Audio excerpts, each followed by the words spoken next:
नमस्कार, मैं हूं कुमार गजेंद्र। जनपद ऑन द स्पॉट में आपका स्वागत है। हमारे एक दूसरे social media platform podcast with Kumar Gajendra में भी आपका स्वागत है, जहां आप हमें सुन सकते हैं। बहुत बड़ी खबर आपके लिए, आपके लिहाज से, आपके नॉलेज के लिहाज से, आपके जानकारी के लिहाज से हम आप तक पहुंचा रहे हैं। ये महत्वपूर्ण खबर ये है कि अरविंद केजरीवाल के मामले में, अरविंद केजरीवाल जिन्हें ईडी ने गिरफ्तार कर लिया, 15 मार्च को गिरफ्तार किया था और ईडी की हिरासत में अभी उनसे पूछताछ चल रही है। बहुत जल्दी तिहाड़ जेल पहुंचने वाले हैं। उनके मामले में एक बड़ा खुलासा ये हुआ है, जो हमारे सूत्र बता रहे हैं, सूत्रों के हवाले से जो खबर आ रही है, अरविंद केजरीवाल का बांग्लादेश कनेक्शन सामने आ रहा है। बांग्लादेश कनेक्शन, आप समझिए अरविंद केजरीवाल किस तरीके से बांग्लादेश और पाकिस्तान और दूसरी जो जगहें हैं, तमाम जगहों पर वो ये नहीं छोड़ना चाहते कि वो हमारे देश के अंदर, भारत के अंदर एक तरीके से अस्थिरता फैलाकर दूसरे देशों की मदद से अस्थिरता फैलाते हैं भारत के अंदर। बहुत बड़ी बात है। जो हमारे पास, जो हमारे सूत्र बता रहे हैं उसके मुताबिक, जो अरविंद केजरीवाल किस तरीके से बांग्लादेश कनेक्शन के लपेटे में अब आ गए, घेरे में आ गए। खुफिया एजेंसियां भी एक्टिव हो चुकी हैं और बहुत जल्दी बहुत सारी चीजें निकलकर सामने आने वाली है। अब हम आपको बताते हैं ये सारा मामला माजरा है क्या। दरअसल है क्या कि अरविंद केजरीवाल जब से गिरफ्तार हुए हैं, तब से आप लगातार सुन रहे होंगे, सुर्खियों में होगा कि जर्मनी में उनके खिलाफ बातें कही गई, अरविंद केजरीवाल के पक्ष में बोला गया कि जर्मनी ने भी बोला और अमेरिका ने बोला, यूएन में सवाल पूछे गए और बहुत जल्दी हमारे इधर से जो जो हमारा विदेश मंत्रालय है, एस जयशंकर जिसके मंत्री हैं, उन्होंने कई राजनयिकों को, जर्मनी के राजनयिक को, अमेरिका के, इनको बुलाकर डांट भी पिलाई है कि आप ये हमारे आंतरिक मामले में कोई हस्तक्षेप की जरूरत नहीं है। लेकिन इसके बावजूद ये पूरा मामला लगातार हो रहा था। यूएन में भी बाकायदा इसके अरविंद केजरीवाल के पक्ष में सवाल पूछे गए थे, कुछ क्वेश्चंस पूछे गए थे।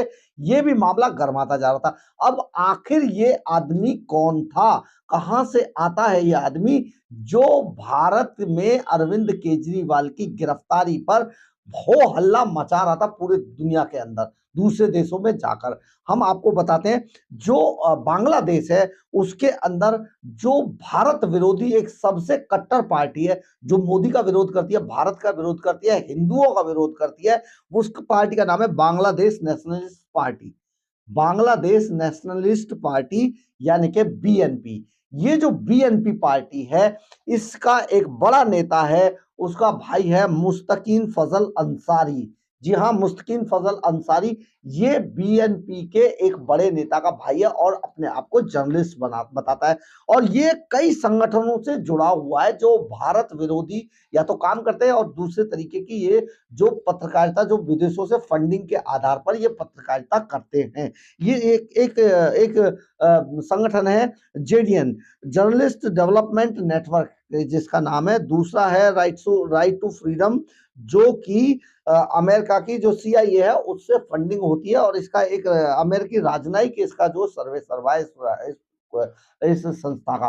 तो जिस तरीके से ये सारा, अब ये दोनों, इन दोनों से जुड़ा हुआ है मुस्तकीन फजल अंसारी। मुस्तकीन फजल अंसारी कौन है?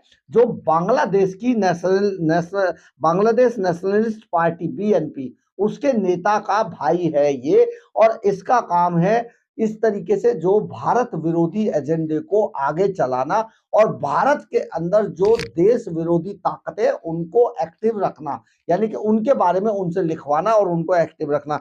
तो ये जो पूरा मामला निकल के आया, ये जो सवाल पूछ रहा था, ये आदमी जो मुस्तकीन फजल अंसारी है, बांग्लादेशी है। और बांग्लादेश में आप एक और चीज समझिए, बांग्लादेश के अंदर आईएसआई का भी बहुत बड़ा नेटवर्क है और ये लगातार भारत विरोधी एजेंडे को चला रहे थे।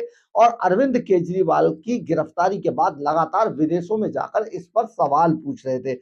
हम आपको ये बता देते, तो ये जो सारा फंडिंग हो रहा था, सीआईए भी इसमें फंडिंग कर रही है, जेडीएन भी फंडिंग कर रही है और दूसरे लोग भी। और लगातार ये जो भारत विरोधी गतिविधियों को जो चलाया जाता है, यानी कि अरविंद केजरीवाल के, तो अरविंद केजरीवाल के तार इन लोगों से जुड़े हुए थे, तभी ये लगातार ऐसी इस तरीके की चीजें कर रहे थे।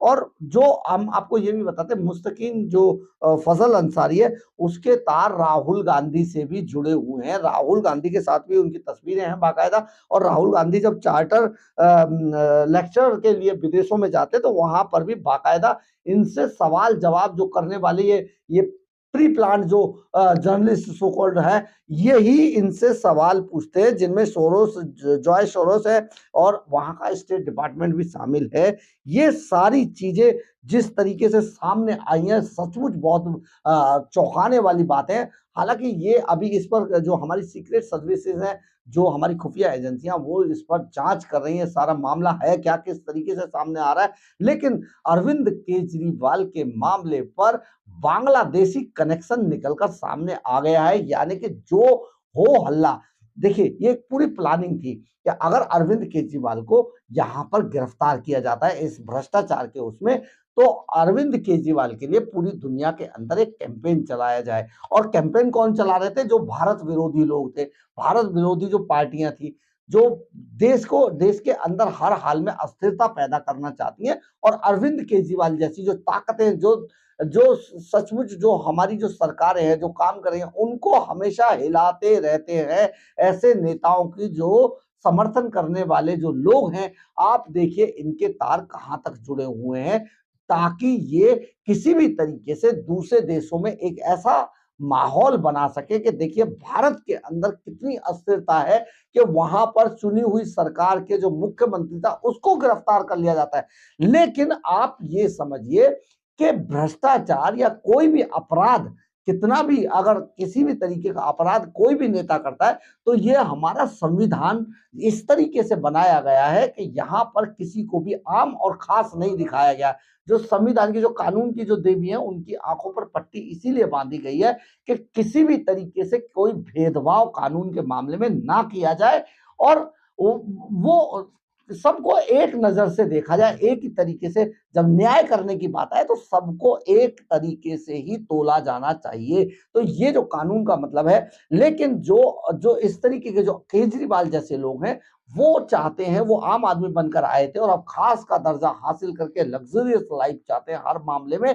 तो उन्होंने ये सारे तार पहले से ही जोड़े थे। और अब आप समझिए कि कौन था व्यक्ति जो अरविंद केजरीवाल के लिए लगातार जगह जगह पर सवाल पूछ रहा था। वो था मुस्तकीम फजल अंसारी, जो बांग्लादेश की party, Bangladesh nationalist party BNP के एक नेता का भाई है। यानी कि जो बीएनपी चाहती है वो काम एक जर्नलिस्ट बनकर ये नेता जगह जगह कर रहा था। यानी कि अरविंद केजरीवाल को मदद करने की कोशिश बांग्लादेश से चल रही थी। और बांग्लादेश में आईएसआई का भी बहुत बड़ा नेटवर्क है।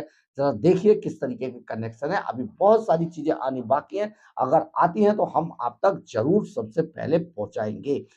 अगर आपको हमारी खबर अच्छी लगी हो तो आप इसे लाइक, सब्सक्राइब और शेयर जरूर करें। कमेंट्स बॉक्स में अपनी राय जरूर लिखें, इससे हमें ऊर्जा मिलती है। और अगर आप हमारे चैनल पर नए जुड़े हैं तो आप हमारे चैनल को ज्वाइन करें। और हमें अगर आर्थिक रूप से मदद करना चाहते हैं, आपको हमारा चैनल पसंद आता है, हमारी खबरें पसंद आती हैं, तो हमारे सुपर थैंक्स के बटन को दबाकर हमें आप आर्थिक रूप से भी मदद कर सकते हैं। जय हिंद, जय भारत।